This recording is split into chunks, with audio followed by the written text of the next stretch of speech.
Welcome back to the Meta Snapshot for patch 14.2, where we go over the best TFT comps every single Friday for the past 5 years. Right now, patch 14.2 is a reroll meta, so we're going to be pressing D a lot. I hope you exercise your left hand middle finger a little bit. So in the S tier, by far the best comp, no doubt about it, is going to be Vayne. I don't think anything quite comes close to it because Jarvan got buffed and Vayne plays with Slayers, so it just ends up being a completely bonkers comp. We'll get more into how to play this comp and every other comp after we do the summary, but in the A tier, we have Street Demon, very good vertical comp. It's great because Brand can stabilize, and then you have a lot of different legendaries you could go for in the late game. Veigar Techie Reroll is really good if you want to win out. I guess it's like Cyber Boss and Techies. Whereas Twisted Fate, which is also a 2-cost reroll, is a bit more consistent. So like, Veigar's better at winning the game completely, Twisted Fate's better at getting like top 4s. Obviously they both can win and they both can lose, but I'd say Veigar's more like high rolly and Twisted Fate's more stable. Next up we have is Cypher. This one is only if you get Cypher start, you can win out a lot of games just by getting a big cash out. People normally play around the Draven and Zed. After that we have Shaco. Shaco is good if you get him early, get him stacked early, and have good items for him to win streak in stage 2, even though you don't level up. Well, you don't have to win streak, but you win a lot of rounds just because he's going to be strong if he's 2-star already, and if you have items for him, and then you just play it for the rest of the game. Very good comp. Exotech, if you get the right items, Hollowbow got buffed up a lot. We'll go over how to check each and every Exotech item when we cover them. Executioner Reroll, that's the Rengar comp. It did get nerfed a bit, but I think it's still pretty strong. Obviously not as strong as before. Before it was like you could play it every game and do pretty well, right? But now it's like you play it every now and then. If you get a spot for it, it's still going to be good, which is pretty much what the A tier is about. After that we have is Dynamo. Dynamo Misfortune is bugged right now. I do mention this at the start, and essentially like sometimes she just ults not at anyone and then she finishes it off, but that's what I love about data. If we look at the 4-cost champions, like Misfortune's still at a 4.25. You can adjust for whichever rating you want, but even at super high ratings, it's going to be performing still decently when you do get her. Like obviously you don't play her every game, but in the games when you do get her, don't be afraid to go for it, because she's still going to be pretty good. Keep in mind, like as you go up in the ranks, like people generally just place better. So always look at the average placement over here. It's at a 4.09 versus 4.14. So it's pretty much around where like average is. So if you do get the spot for it, it's going to be great. But if you don't, do not force it. Next in the B tier, we have Anima Squad. Anima just really isn't that good this patch. I wouldn't play it personally, but if you get some insane Anima start, maybe Anima Crown, and a lot of the Anima units, I would go for it. But apart from that, like I'd kind of put it on the back burner for now. Golden Ox is going to be the new comp of the patch. I personally don't think it's that great. Some people value it a lot. It is a fun comp because you get to spend a lot of gold and you get a lot of gold, but I think the risk to reward payoff for it's just not as good as all the other comps in the S and A tier, in my opinion. After that, the comps do drop off a lot. Like a special shout out to Bruiser Fiddlesticks, which is completely awful now because Trogath got nerfed. But if you get very specific Fiddlesticks requirements, such as a really good artifact item, Lighting Jewel, for example, then you could still go for it. And then if you get the Bruiser emblem, like you could still try for it. It's just not as good as it was before, where you'd pretty much auto force it with the Bruiser emblem. As for like the hero augments, I think the Rhaast one is really good right now. The other ones, like they're not worth playing that much unless you start the game with like 6 copies of the unit, maybe not 6, maybe like 5 copies of the unit, go for it with items, but like for the most part, like the only one people really care about is going to be the Rhaast. So let's get into how to play every single one of these. Let's start off with Vayne Reroll. So first up we have is Vayne Reroll. I have the level 7 and level 8 version here. You could also go 6 Slayer, both of them work. You could even go 6 Vanguard as well, but what I like most about this comp is gotta be Jarvan right now. He's absolutely destroying everyone. Ironically enough, you could go tank or damage items on him. So if you're building up your Zed items, such as like healing items, IE, things like that, and you have a 3-star Jarvan with no tank items, but like a 1 or 2-star Zed, you could put all those items onto your Jarvan, even though you don't have any tank items, and he'll still do a bunch of work with it. But I think overall you do prefer having tank items on your Jarvan. But I just want to make that little note there, like you can just throw everything on him, because when you 3-star a unit, they need items. So it's better than having nothing at all. Then for your Vayne, double Rage Blade plus anything is going to be best. I like Runons with category 5. That's going to be super good. If you ever get category 5, just hard force this comp and you will win with it probably, as long as you don't get completely screwed on your roll down. But if you don't get that, you could also build like a Giant Slayer. That's going to be a really good item. But I'd say double Rage Blade, pretty mandatory. And then after that, you could focus on your Senna or your Zed, depending on who you get. Like sometimes you 3-star Senna because you're going for Jarvan, or if you have a reroll augment, Or if not, if Senna's only 2-star, go for Zed. Just build generic frontline Bruiser-ish items.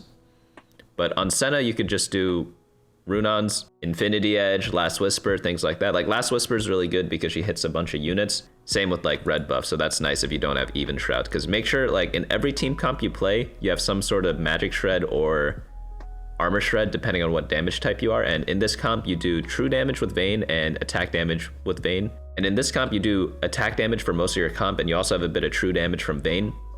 So you do need the even shroud just to reduce people's armor a bunch. So the way to play this is you do a 2-cost reroll. So what that means is go to level 6 on 3/2, roll for Vayne 2-star and a 2-star tank. The 2-star tank doesn't really matter. It could be Sylas, Rhaast, or Jarvan. Use that as your item holder. And then after that, slow roll until you get Vayne 3 while picking up Jarvan's along the way. You could go for Senna. Like if I have Pandora's Bench, I'm gonna go for Senna. If it's gold subscription where I have a ton of gold, maybe I also go for Senna. If it's prismatic ticket, I go for Senna, things like that. So if you have extra econ, go for Senna. If not, just pick up Vayne's and Jarvan's. Rhaast, I don't really care about that much. Like I've 3-starred Rhaast a bunch of times. I don't think he makes a difference. Even games where I have like a Thieves Glove on him or like some random tank items on him, it feels like Rhaast 2 and 3-star. Probably not worth the investment when you could just level up instead with the extra gold. So I just focus on Jarvan, Vayne, and Senna. After you hit Vayne 3, level up and throw in random units. You want to get to 4 Slayer, 4 Vanguard in most cases. You'd also get the Anima squad from Sylas and Leona, which is pretty nice. And then level 8, you could just add in another Divinicorp, or just if you have an emblem like a Slayer or Vanguard emblem, go to 6 Vanguard, 6 Slayer, things like that. Gonna work out really, really well. Next comp up we have is going to be the A tiers because there's only one S tier comp right now, and that's going to be Street Demon. So Street Demon is really good if you get a win streak start and can go some sort of fast 8 build, sometimes even fast 9 if you can make it there. It's going to depend on how well you're streaking in the early game, but whenever you play like expensive comps or like 4-cost comps, you definitely want to play them from win streak positions. And if you get an ability power start, Brand's going to be your go-to carry because he just stabilizes really hard at 4-cost. So one thing to note is that he needs a mana item. It could be Shojin or Adaptive Helm. Both I think are equal, to be honest. So whatever you have early game, just slam it. No regrets. And then Jeweled Gauntlet, Guardbreaker, going to be the best item combo in like 99% of cases. Okay, maybe not 99, but like 75% of cases. Then for your front line, Nico main tank. Generic tank items on her. In the back line, if you want a secondary carry, you could do Samira with AD items or Ziggs with AP. So if you built like 2 Shojins or something, or like you got too many Shojins, you could put one of them on Ziggs. You could put Morello on Ziggs. You could put Static Shiv on Ziggs if you don't have Ionic Spark. Pretty much everything can go on Ziggs. Then Samira, just generic AD items like IE, Last Whisper, Giant Slayer, Guardbreaker, literally anything. It could also be Handed Justice. And then if you do have an emblem, you could switch the comp up a little bit. Like I really like Viego with the emblem. I think Viego is just the best 5-cost unit right now. So if you could fit him in any team and you're in the late game, just play Viego. It doesn't matter what team you're playing, to be honest, because he's just that good. Just make sure you have Edge of Night on him and a healing item. And of course, some ability power is nice too. But pretty much all we did was drop the Rengar, added in Mordekaiser. You also get Bruiser from that, and then you get 4 Techie from having Mord and Viego out, and we also drop Yuumi. But if you're a higher level, like if you have a Tactician's Crown or like you somehow make it to level 10, you could play the extra Strategist or another legendary if you want. Speaking of legendaries, like you can play so many different legendaries in this build. You could play Kabuko, you could play Viego, you could play Zac, Garen, or Urgot. All these units share traits with some Street Demon, so just make sure you know which one you have and which legendaries you're hitting, and then play around that. Like if you get a 2-star Kabuko, you're gonna be doing fine. Just like play him, and you don't need the Mundo. Like you don't even need the emblem. You could play it on this board too. Like eventually in the late game, traits kind of don't matter as much as having 2-star legendaries as long as they have items. So whatever comp you're playing, whatever you're doing, like always replace your crappy units with legendaries later on. But let's move on into the next build. We have Veigar Reroll. Again, I said before, this comp is really good with winning because Veigar can just snowball the whole game. And one thing to note is that his itemization changed since last patch. Before we did blue buff Nashers and Gunblade, and that was a perfectly fine build. Absolutely nothing wrong with it even now, but Jeweled Gauntlet was bugged before, and Piercing Lotus was bugged before on Veigar, and now it's fixed, so he actually crits now, when before it didn't work. So right now, blue buff, by far mandatory. You have to build blue buff on Veigar. Second item, I think Jeweled Gauntlet's going to be the best, but wait a minute, there's a good way to do this. Go to the Data Explorer, look at Veigar 3-star. Like, you can put whatever rank you want. Like, if you want to look at gold, you could look at gold. You could also exclude all the higher up ranks. And I think it does help because essentially, like, gold players and challenger players are playing 2 different games. So if you really want, you could X out everything up here and just look at your elo to see what works best, because some comps are just easier to play than others. But for items, like, I like to just get a larger sample and like look at what the higher up players are doing. So we're gonna cancel some of these out right now, but for comps, I recommend looking at what your specific rating is. Maybe like a 3-tier filter. Like if you're platinum, look at like emerald, platinum, and gold. But looking at Veigar, like obviously you get the blue buff, and then after that, like Jeweled Gauntlet, the best one, not by much, but it is the best. But you can pretty much build any of these top 3 items. Like some people even stack the Shojin on top of the blue buff. I've never tried that personally, and it doesn't sound that great to me, but I'm sure it's okay. But another good item, if you do have the Jeweled Gauntlet, is going to be Guard Breaker. Guard Breaker's a very decent item because it works really well with its critical strike chance, but Nashers and Gunblade also work well too. I think for me, I like Gunblade the most because I feel like this comp does kind of stall out a little bit, and Gunblade's kind of good for that. And it also depends how often like Veigar's getting damaged. Like keep in mind, this always heals like your lowest percent health ally. It's not always Veigar, but sometimes it is, especially if he's the last man standing. But in order to play this comp, you need to have a Veigar in the early game, or like preferably 2 of them, and then also a tier, because without blue buff, the build's completely useless, as we talked about before, because that's the only item that's like really mandatory. After that, you want to do a 2-cost reroll, so it plays very similarly to what we talked about before with the Vayne Reroll, where we want to stabilize around Vayne 2-star. But in this build, you have the option of playing around either Poppy or Shyvana. So Poppy 3-star's okay, she's not that great, but she's pretty cheap, so that's nice, because she's a 1-cost unit. But if you get a lot of Shyvanas, you could also play around Shyvana 3-star. In the super late game, you can transfer all your tank items onto Kabuko. Kabuko is going to be a monster, and like, yeah, the level 9 board, like I generally just put in more techies, but you could replace it with legendaries as well. But for Cyber Boss, I would say is pretty mandatory. So I wouldn't drop Poppy for someone else if that's what you're asking. But whoever your tank is, just generic tank items. Ionic Spark is good. If not, build a static shiv on your backline, such as Ziggs or Brand when you get it. And then super late game carry is going to be Viego if you have time for that, because again, Viego is just the best 5 costs of this patch. But pretty easy comp to play. +1 Techie is nice but not required. And essentially all you need is to get 4 Cyber Boss. So hit the Veigar, do the same like stabilization at stage 3-2, econ back up, blah blah blah, get Veigar 3, and then power level after that, look for Kabuko. Oh, and if you see Kabuko on Carousel, just take him no matter what item he has, because he is that important for your comp if you do not have him yet, because it's the only way to unlock 4 Cyber Boss, which is a huge power spike for this comp. Next build up, we have his Syndicate Reroll with Twisted Fate and Darius. This comp got nerfed a little bit, but still very strong. It's very consistent, so if you ever start the game with a Rage Blade, or if you get like the Syndicate, keep your friends close augment, just go ahead and hard force this build. The items are a little tricky because you do need 3 rods for this. And yeah, Rage Blade, Gunblade, it's pretty much the only build for Twisted Fate, unfortunately. They just complement each other so well, so I wouldn't really deviate from this at all. The main tank of this build is going to be Darius. You're going to put both Syndicate, Kingpin bonuses on Darius and Twisted Fate. Just generic tank items on Darius, doesn't really matter which. You obviously want anti-heal and magic penetration in every comp you play. So you could build like an Ionic Spark on Darius, you could build a Sunfire Cape on Darius, you could build like a red buff or static shiv on like your Draven. Doesn't really matter, get the effects in some way and you'll be more than good to go. But of course, like play this when you have a lot of Twisted Fates and preferably at least half a Rage Blade at the start. Like if you have a full Rage Blade, like you could just hard force this with 1 Twisted Fate, but if you have like 2 Twisted Fates and maybe just a bow, that's doable too, as long as you're uncontested. But if you have 2 Twisted Fates and no Rage Blade components, maybe I'd hold off on this comp, like wait a little bit first before actually committing. Next build up we have is going to be Cypher. So Cypher is just going to be going on a huge lose streak, and don't worry too much about what type of cash out you're getting, like whether it's a 201, 301, etc, because once you lock into Cypher, you can't really decide when you cash out, because you have to cash out on either stage, like 3-7, 4-3. I forget the other ones. We can read them over here if you really want though. And what ends up happening is that you look at your life total, and if you're about to die, that's when you cash out. If you get a huge one, you could greed it and try to time it so that you get your huge one with like 1 HP. But if you're anything below like 30, you probably should just take the cash out, unless you got like super insane Cypher start from the very beginning. and you're able to get unlosable cash out. But for the most part, you're playing around Draven 3-star, so you want to do a standard or fast 8 build, but then roll for Draven on level 8 instead of level 7. I talk about more of that here.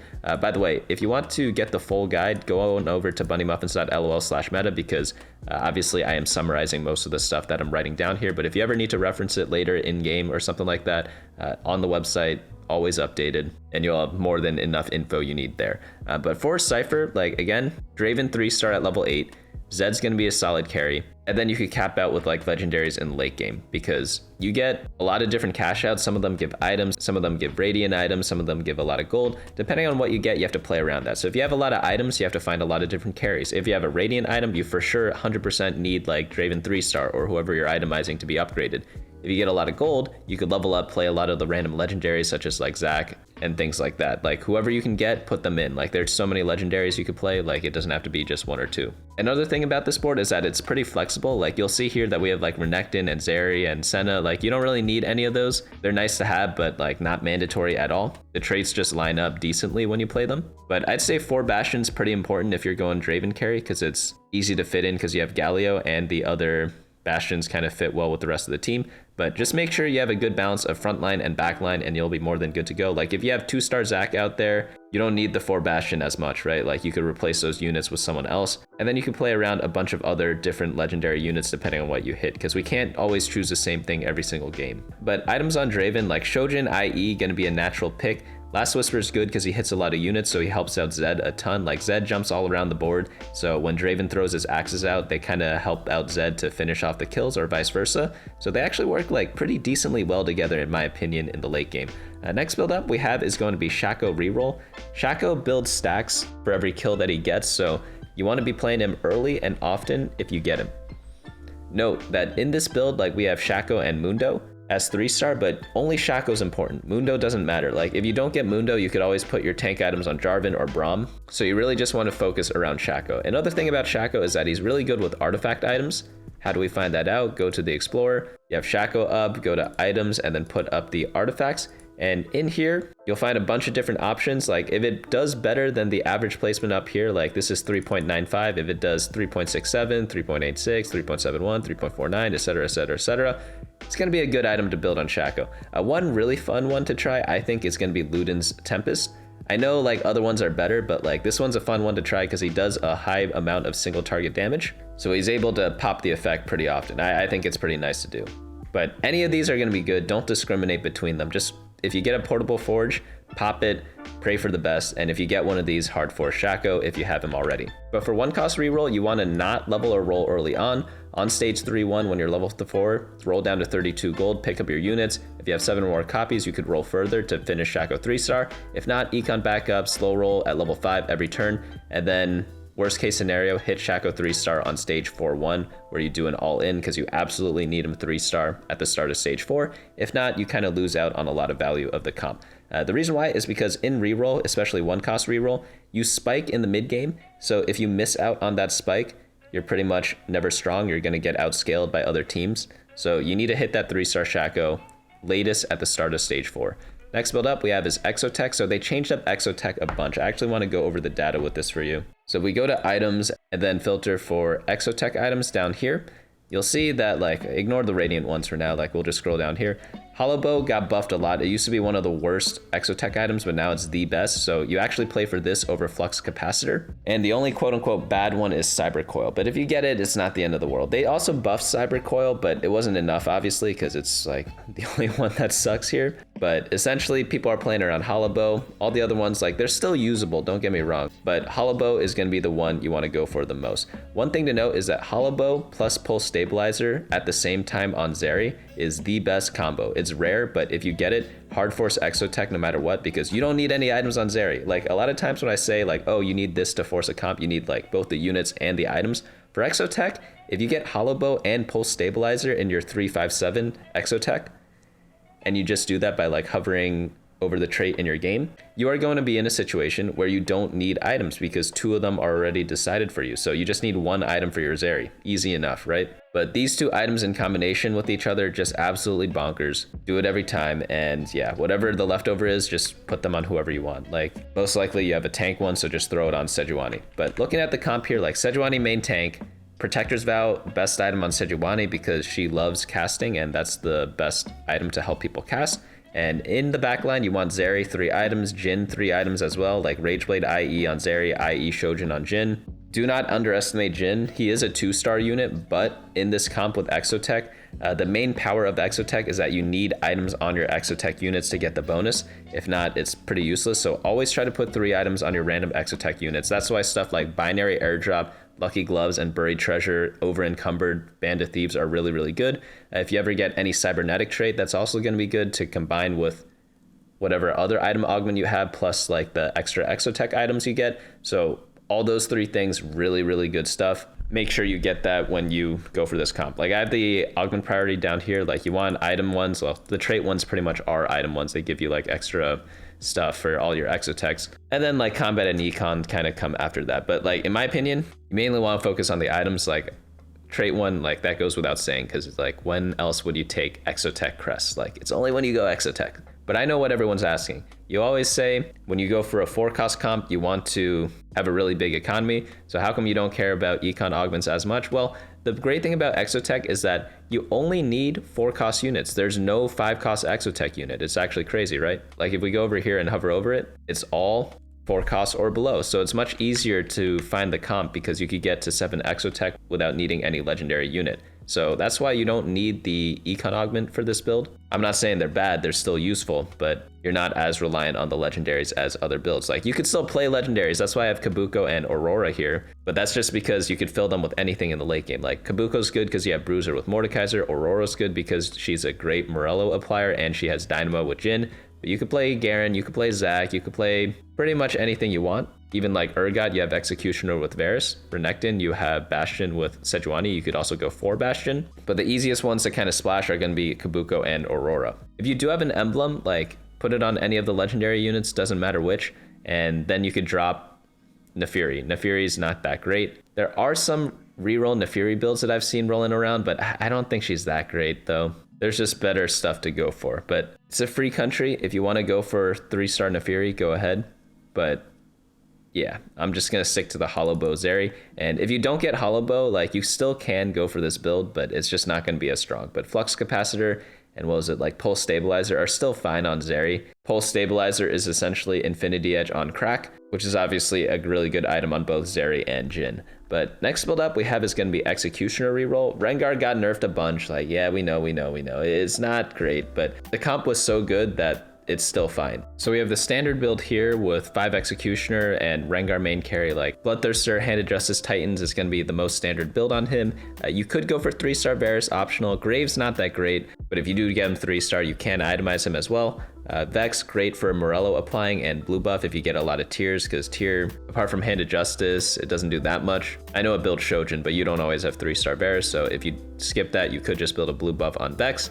But the best build is going to be with the emblem for Executioner and Jinx. This way you get 5 Street Demon, 5 Executioner, and Executioner Jinx is so bonkers, it's so crazy. Like everyone who's played this knows how good this is because she just has like super duper duper IE on her from the Executioner emblem essentially, and she just shreds through everything. Like she just out DPS's Rengar by far. Like Rengar, he does damage, don't get me wrong, but he's like also very tanky, right? Because he gets a bunch of lifesteal, he heals back up all the time, the BT shield, the resistances from Titan's Resolve. He's essentially very tanky, so like you need to complement it with some damage in the back, either like Vex and Varus or Graves. But an even better version with the emblem is going to be with Jinx, because yeah, she goes absolutely nuts. She's by far the best holder of Executioner emblem because she just shreds through everything. But yeah, this is a nice version to play. Like Divinicorp also works, but I think like these 2 versions probably going to be the more go-tos, more consistent, a little more straightforward as well. But you want like artifact items for Rengar. He does really well with those, but not mandatory. Healing items are though, so make sure you have at least 1 healing item, if not 2. And then you need some econ. But to play 3-cost reroll, you want to still stabilize at level 6 on 3-2. You roll for some carry. It could be like Graves 2-star to item hold for the Rengar. You don't have to get Rengar 2-star, but you just need someone to hold the Rengar items, preferably like Rengar himself. But essentially you're stabilizing so you just don't die. You could also decide to skip that and go straight to level 7 on stage 3-5 if you have like a ton of money. Doesn't happen all the time, but if it's like Scuttle Puddle or Gold Subscription, it definitely can happen. And then after that, slow roll at level 7 because you're going for Rengar. Then level up, put in other units. It's not mandatory. Like, he doesn't really care that much about the other units, but just get as many Executioners in as possible, get as much Street Demon in as possible, and call it a day after that. Very easy build. He got nerfed, but still good.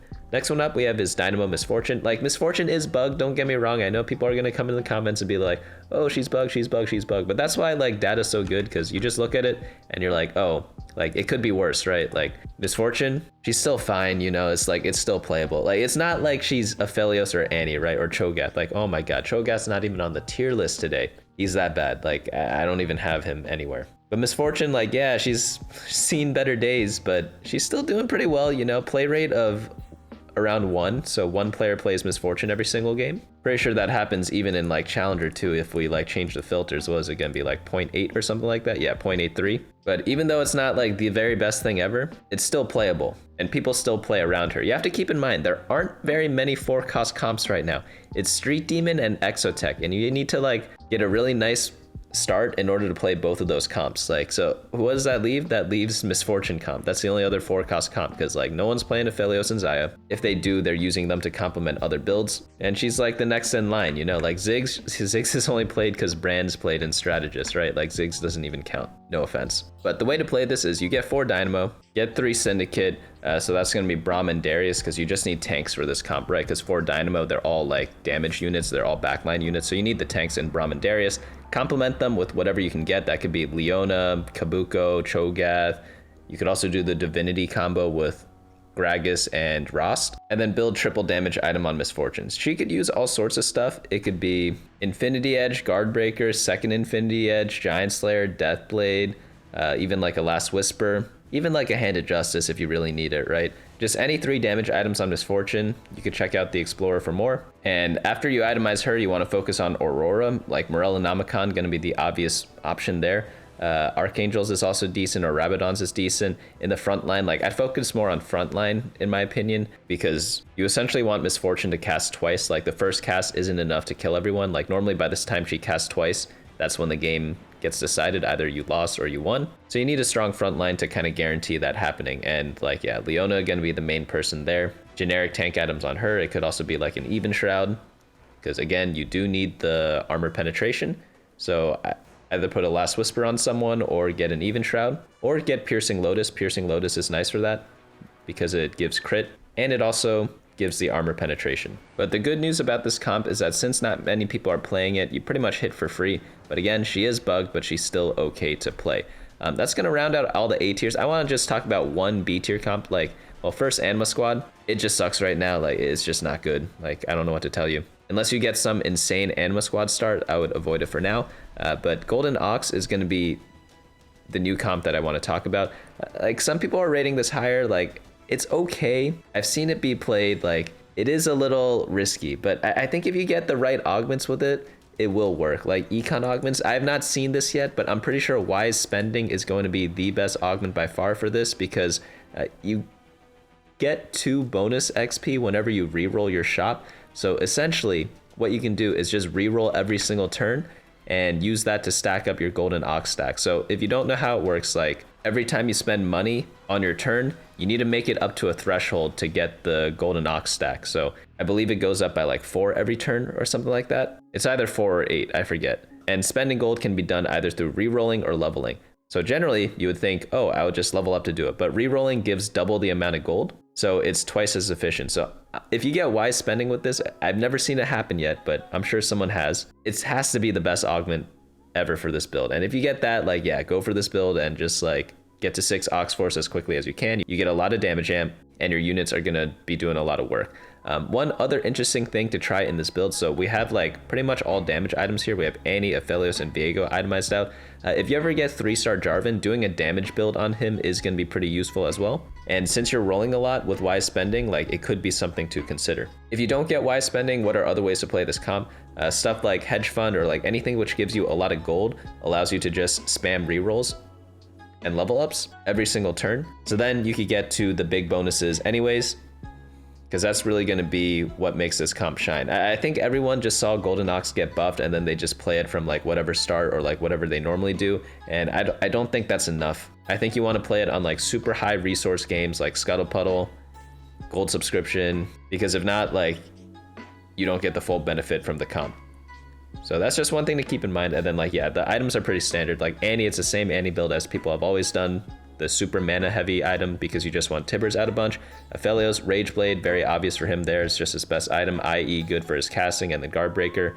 Whenever you have a crit item, you want to complement it with Guard Breaker in a lot of cases. And there's quite a bit of shielding in this set because like Vanguards exist and stuff. Aurora, a good random splash unit in the late game because you have 2 of the Anima squads already, so you could just play her for fun. Morello on her makes a lot of sense. On Viego, Edge and Knight, Rabadon's Death Cap plus any other item going to be good, like any healing item. It could be Bloodthirster, Hand of Justice, things like that. And if you do get the emblem, all you have to do is like drop Alistair or Graves, like either one doesn't matter. Just play legendaries, you know, like whenever you get one of those things, like just drop them, play a legendary. It doesn't matter which. Legendaries are always going to be what you use to cap out your late game boards. Like in the mid game, if you want to find someone to put the emblem on, it could just be like Xayah, for example, or whoever you have like item holding. So one popular item holder for this comp, since you're doing AD items, is going to be like Jhin or like maybe a Vayne because you have Slayer with Jarvan and she uses Rageblade pretty well. So that's what you could put the Golden Ox emblems on for. Nothing too much crazy going on there. Last comp I want to go over is going to be the Rhaast comp. Does anyone know what the difference between Kayn and Rhaast is? Like, I honestly don't know. Like, when you take this augment, does it turn into Kayn? I don't know how that works. Like, I played League of Legends a bunch. I know Rhaast is like the tanky version, but is Kayn like is the main champion? But I don't know what the damage form is. Is that's called something else? I just hear like blue and red all the time. I don't actually know how it works. So any lore knowers, like let me know down in the comments or on the Discord. But there are essentially 2 options: Vanguard or Divinicorp. I like Vanguard more, but some people play the Divinicorp. I don't like it as much because I feel like with Vanguard, it just makes him so much more durable and he's in the front line, so it buffs him up the most. So I think if you take a hero augment, you want to buff your hero as much as you can, and I think Vanguard does a better job of that than Divinicorp, because Divinicorp is kind of like a team-wide buff rather than like a concentrated buff in Vanguard. It essentially just gives him so much survivability. After that, you want to line him up with a Vayne because 2 cost units work well together. So she's going to be one of the better damage 2 costs right now. Works really well with Vanguards because you have Jarvan as Slayer, so you get free Slayers. And then Rageblade, like any attack speed items on Vayne going to work well. Skarner going to be holding your tank items if you have extras. And then in the Divinicorp version, you want to play around Senna and Jarvan instead as your secondaries. But pretty easy comp, just 2 cost reroll. You want a bunch of Rhaast, and like obviously the alter ego augment is mandatory, right? But by the way, I am reviving the coaching videos that I normally do. So head on over to bunnymuffins.lol/meta, head on over to the coaching thing, and then fill out this little form over here if you want your game featured in one of my videos. I want to do the unranked to diamond video first. So if you're in one of those ratings, iron to diamond, send your submissions there. Like all the instructions are like on the site, and hopefully you get picked. You know, I can't guarantee it because there's a lot of submissions, but the more for me to choose from, the better. But just to sum up, like, how am I going to play this patch? Like, it's a reroll patch, guys, so like you want to reroll as much as you can. Cypher obviously is the exception. If you get a Cypher build, I mean, even that one's a reroll build because you want to get Draven 3-star. So even Cypher's reroll. It's crazy stuff, right? I personally love rerolling, but I don't like reroll when it's the meta, if that makes sense. Like, I like when reroll's an option, because then people don't contest me as much. But right now, I hate it because like I love rerolling, but everyone's contesting everything, so it's a bit more difficult to play.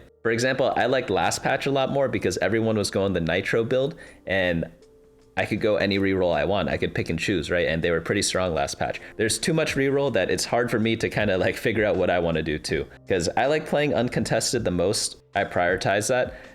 So it's rough for me because like people in worse spots than me can contest me on Vayne Reroll, and I can either pivot off and pretty much give up a good start for it, or I can like play it with a strong start and still risk losing the game because like they might just get luckier in the later parts of the game. It's annoying, I know, but it's part of the game. But if I don't get Cypher, I'm gonna pray for a Rageblade start, Vayne or Twisted Fate reroll, just force it, type it in chat, who cares? And then the other ones are gonna be Veigar if you have a tier, Shaco if you get like 2-star Shaco early and Executioner for Vanguard if it's uncontested only and you have nothing better to do.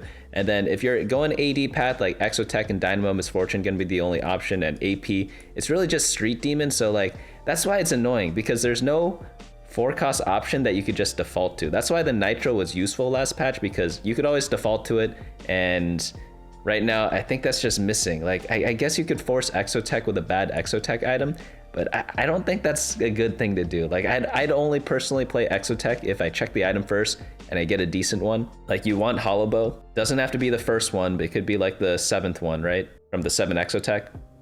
But I guess the default might be like, go Dynamo if you have nothing better to do. I don't know. I haven't really figured it out completely yet. It's rough. Like, I'm just rerolling as much as I can. So let me know down in the comments what you're trying to do the most. And of course, bunnymuffins.lol/meta for the full info here. Oh, I also did a reroll guide, so check that out if you haven't already. But that's gonna be it for me today. I hope to see you all next time.